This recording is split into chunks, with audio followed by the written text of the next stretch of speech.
आप देख रहे हैं फैक्ट न्यूज हरियाणा। मैं हूं विजय बोरा।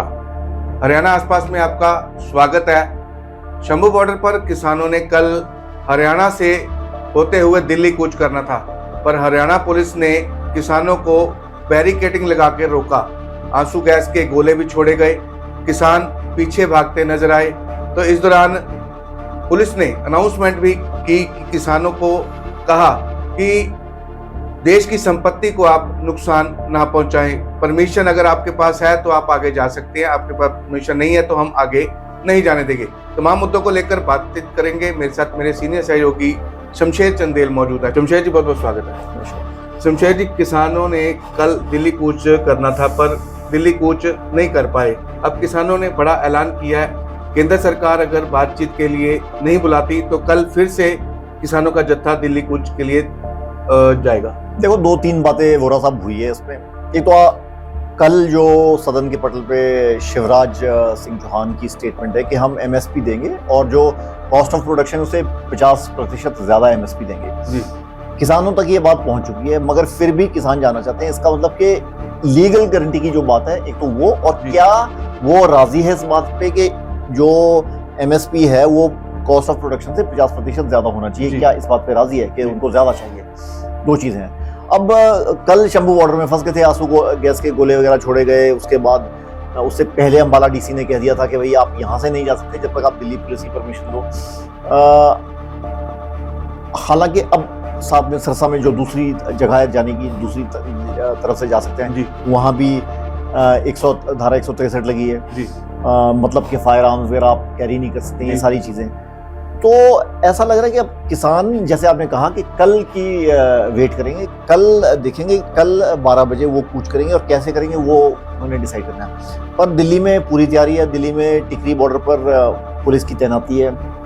सिंघू बॉर्डर पे इतनी तैयारी नहीं है, मगर दिल्ली बॉर्डर पर आप जो बार्ब्ड वायर्स होती हैं और वो जो रोकने के लिए जो बैरिकेडिंग होती है, सीमेंट की बोरियां होती हैं, वो सारा कुछ वहाँ उन्होंने प्रेपरेशन की हुई है। तो दिल्ली में टिकरी बॉर्डर पे ये प्रेपरेशन है। तो इसका मतलब कि अगर किसान जाएंगे तो वहाँ एक्शन हो सकता है, मतलब कुछ भी हो सकता है। मगर किसानों ने ये भी कहा है कि हम पीसफुल तरीके से हम जाएंगे और हम बातचीत के लिए जाना चाहते हैं, वायलेंस के लिए हम कोई एजिटेशन नहीं करेंगे, तो हम बातचीत के लिए जाना चाहते हैं।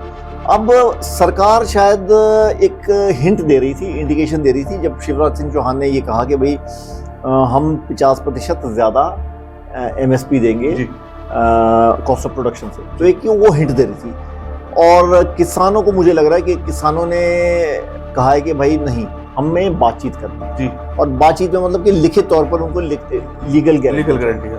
तो पेच यहाँ फंसा पड़ा है। आपको एक और बात बता दूं कि ये पंजाब के किसान है और हरियाणा के किसान है, मगर मुझे लग रहा है कि राकेश टिकैती अभी कोई इसमें स्टेटमेंट नहीं है। ये वेस्टर्न यूपी के जो फार्मर्स हैं उनकी इस बारे में कोई स्टेटमेंट नहीं है। ये एक बहुत बड़ी बात है। बिल्कुल शमशेर जी, पर एक बात है, जैसे किसानों के हक में संसद में शिवराज सिंह चौहान जो खेती बाड़ी मंत्री है वो बयान दे रहे हैं कि एमएसपी आपको खेती के फसलों पे देंगे, पर क्या केंद्र किसानों को समझाने में असफल लग रही है या फिर किसान समझना नहीं चाहते? नहीं, देखिए, इसमें दो बातें हैं। वो ये जो शिवराज सिंह चौहान की स्टेटमेंट है, ये बड़ी एक तरह की, आप इसको कह सकते हैं पॉलिटिकल स्टेटमेंट है, क्योंकि अगर आपने बात करनी है तो पहले बात करो। आप सीधे अनाउंसमेंट कर रहे हैं कि भाई हम कॉस्ट ऑफ प्रोडक्शन से 50% ज्यादा लेंगे जी। एक बात होगी ये, इसका मतलब कि आप एक हिंट दे रहे हैं कि आप टीवी पे सुन लो, सोशल मीडिया पे सुन लो कि मैंने जो बोला सुन लो और फिर शायद रेजोल्यूशन हो जाए। पर किसान बोल रहे हैं कि भाई हम तो आपसे बातचीत करना चाहते हैं ना। आप एकदम देखिए, ये तो यूनिलैटरल डिसीजन हो गया, एक तरफा डिसीजन। जो 3 कथित तौर पर काले कानून कहा गया था, जो फार्मर्स जिसके लिए प्रोटेस्ट, वो भी तो ऐसे ही हुआ था ना कि आपने, मोदी जी ने अनाउंस कर दिया और फार्मर्स ने प्रोटेस्ट किया। तो जो शिवराज सिंह, ठीक है एमएसपी आप देंगे, 50% ज्यादा देंगे, पर किसान बोलेंगे पहले हम बात करना चाहते हैं कि ये तो मोटी मोटी स्टेटमेंट है कि 50% ज्यादा देंगे, ठीक है, कौन कौन सी फसलों पे देंगे, हमेशा देंगे, क्या ये लीगल गारंटी होगी? ये चीजें, इन चीजों की क्लैरिटी नहीं है, ये मेरे ख्याल से। तो कहीं ना कहीं किसानों को समझाने में असफल ही लग रही है केंद्र सरकार। और केंद्र सरकार को भी किसानों को बातचीत के लिए बुलाना चाहिए। बिल्कुल, मुझे लगता है ये बुलाना चाहिए और असफल नहीं लग रही है। वो बेसिकली इस बात में, वो मेरे ख्याल से इस डिस्कशन में पढ़ना नहीं चाहते किसानों के साथ, क्योंकि फिर वो दोबारा वही बात हो जाएगी। दिल्ली किसान बैठ गए। देखिए, काफी जो एजिटेशन है दिल्ली में, जो पिछले कार्यकाल में मोदी सरकार के कार्यकाल में हुआ है, वो दिल्ली में उससे भाजपा को फर्क पड़ा है। जी फार्मर्स एजिटेशन एक हुआ। जी अगर आप देखें जो रेसलर्स का एजिटेशन था, उसका भी दिल्ली में बड़ा फर्क पड़ा था उनकी रेपुटेशन पे। अब वो दिल्ली पे दोबारा किसान जाएंगे तो किसान और जगह से भी आएंगे, उससे भाजपा को फर्क पड़ेगा। मुझे लग रहा है ये इस वजह से वो नहीं चाहते कि वो दिल्ली में कोई बैठ जाए, क्योंकि दिल्ली में बैठ जाए नेशनल मीडिया वहां आता है, वो तस्वीरें लेके चले जाता है, वीडियो डालता है और वो सारा कुछ वहां हो जाता है। जो शंभू बॉर्डर में कवरेज हो रही है वो रीजनल मीडिया की हो रही है, मगर जब सीधे आप दिल्ली में जाके बैठ जाते हैं तो वो आप नेशनल मीडिया वहां पहुंचते हैं। पर जिस हिसाब से शंभू बॉर्डर को 10 महीने से बैरिकेटिंग करके बंद किया गया है, ये भी एक तरह से नेशनल जो है हाईवे है। देखिए काफी जो नेशनल चीजें हैं ना, नेशनल इंपॉर्टेंस की जो चीजें हैं, जब रीजन में होती है, साउथ इंडिया में होती है, ईस्ट इंडिया में होती है, वो कई बार नेशनल मीडिया कवर करने में असमर्थ रहता है और मीडिया की वैसे भी कमर टूटी पड़ी है जी। तो वो उस वजह से, हालांकि शंभू बॉर्डर पे फरवरी से मेरे ख्याल से है ना ये, फरवरी से 13 फरवरी से लगा है, तो नेशनल मीडिया की कवरेज शुरू में थी, मगर अब उतनी ज्यादा नहीं है। पर जैसे ही ये लोग दिल्ली पहुंचेंगे तो वो एकदम से मामला बदल जाएगा। तो बिल्कुल पंजाब में सुखबीर सिंह बादल पर हमला करने वाले के हक में उतर आए हैं केंद्रीय राज्य मंत्री रवनीत सिंह बिट्टू। तो सम्मानित करने की बात भी अकाली दल को कह रहे हैं, और भी कई बातें जो है अपने बयान में रवनीत सिंह बिट्टू ने कही। तो कैसे देखते हैं, रवनीत सिंह बिट्टू का बड़ा बयान आया कि सुखबीर सिंह बादल पर नारायण सिंह चोड़ा ने जो हमला किया है उसको सम्मानित किया जाए, उसकी तस्वीर जो है अजायब घर में लगाई जाए।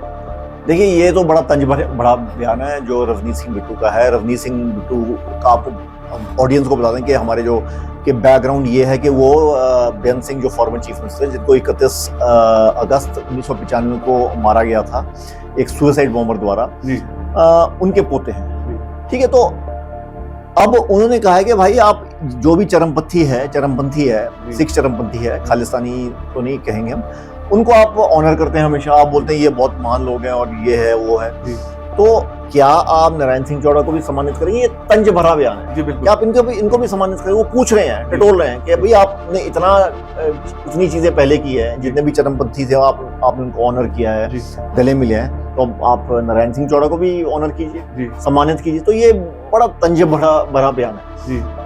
और हालांकि उससे पहले उन्होंने कंडेम भी किया था।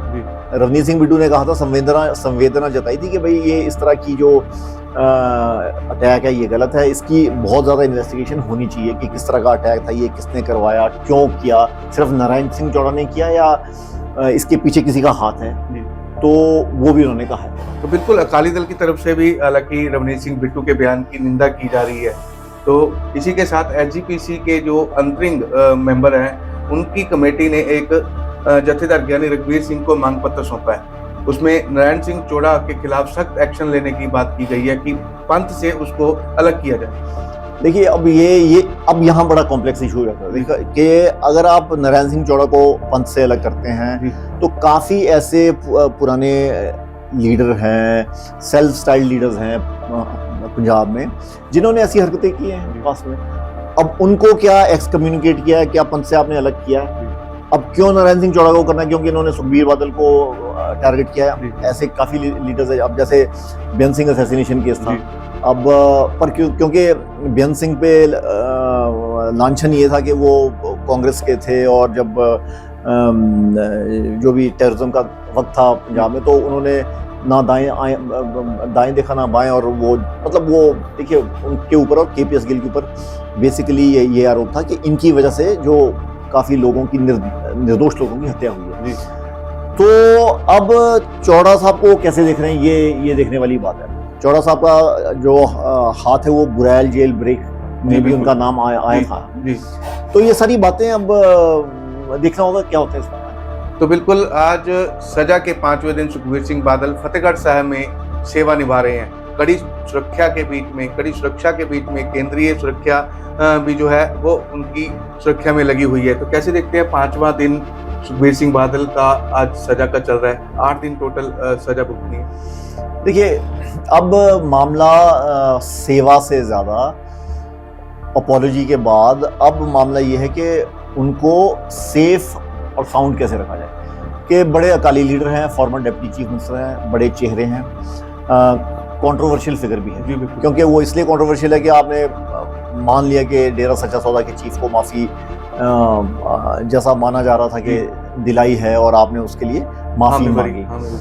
तो मगर अब सवाल ये है कि एक बार एक असैसिनेशन बिड के बाद नेचुरली ये सरकार की ड्यूटी बन जाती है कि उनको उनके ऊपर इस तरह की और कोई असैसिनेशन बिड ना हो, उनको मारने की कोशिश कोई ना करे। तो हालांकि ये जेड सिक्योरिटी उनके पास ऑलरेडी है, मगर अब सरकार की कोशिश रहेगी कि कोई भी दाएं बाएं उनके पास पहुंच ना पाए, कोई परिंदा भी पर ना मार पाए। ये ज्यादा इंपॉर्टेंट है। अब जो फोकस है सारी मीडिया का भी और लोगों का इस बात पे नहीं है कि वो सेवा कर रहे हैं और क्या कर रहे हैं, और ये फोकस सारा उनकी सिक्योरिटी पे है। तो बिल्कुल इसी के साथ बात करेंगे हरियाणा और हिमाचल में एयर क्वालिटी इंडेक्स की स्थिति अभी भी ठीक नहीं हो रही, तो कैसे देख रहे हैं? हिमाचल में भी प्रदूषण का लेवल जो है, पंजाब में भी, तो कैसे देख रहे हैं? स्थिति अभी नाजुक बनी हुई है। देखिए, पंजाब हरियाणा में एयर क्वालिटी इंडेक्स जो था पहले वेरी पुअर, जिसको हम बोलते हैं बहुत खराब, उससे ज्यादा होता है सवेयर जो 400 से 500 का EQ आता है। अब ये बेहतर तो हुआ है, सवेयर से वेरी पुअर से पुअर आ गया है। ये पुअर मतलब 100 से 200 के बीच का एयर क्वालिटी इंडेक्स है। पंजाब में अगर आप देख लें, अमृतसर, बोहर, जलंधर, लुधियाना में काफी चौंकाने वाली बात है कि सबसे कम था, 126 था, और जलंधर में और अमृतसर में ज्यादा है। हालांकि लुधियाना एक इंडस्ट्रियल सिटी है। पटियाला में भी शायद लुधियाना से ज्यादा ही था, और वही आलम हरियाणा का है। हरियाणा में भी अंबाला से लेकर आप गुरुग्राम तक चले जाएं, 100 से 200 का एयर क्वालिटी इंडेक्स है। और ये बात मानी गई है कि अब बेहतर तो हो रहा है, मगर अभी भी खराब। दिल्ली का भी यही हाल है। पर सबसे जो चौंकाने वाली बात है कि शिमला का एयर क्वालिटी इंडेक्स 2 बजे का जो था, दिन के 2 बजे का, आज दिन के 2 बजे का, वो 110 था। ये भी पुअर कैटेगरी में आता है। और शिमला में प्रदूषण का मुझे नहीं लगता कि क्या कारण होगा, इतनी ट्रैफिक है, मगर पूरे शिमला में ये पूरे शिमला का दर्शाता है एयर क्वालिटी इंडेक्स या किसी एक जगह का है, ये देखने वाली बात है। और सोलन जो सटा हुआ सोलन है, वहाँ भी बड़े बड़े दरख्त हैं, पेड़ हैं, वहाँ का भी एयर क्वालिटी इंडेक्स 127 था आज दिन को। तो ये एक बड़ी चौंकाने वाली बात है कि शिमला और सोलन का भी वेरी पुअर कैटेगरी में AQI है। हरियाणा आसपास में अहम खबरों पर चर्चा करने के लिए शमशेर जी का धन्यवाद करते हैं। शमशेर जी, बहुत बहुत धन्यवाद आपका। फिलहाल के लिए दे इजाजत। देखते रहे फैक्ट न्यूज हरियाणा। धन्यवाद।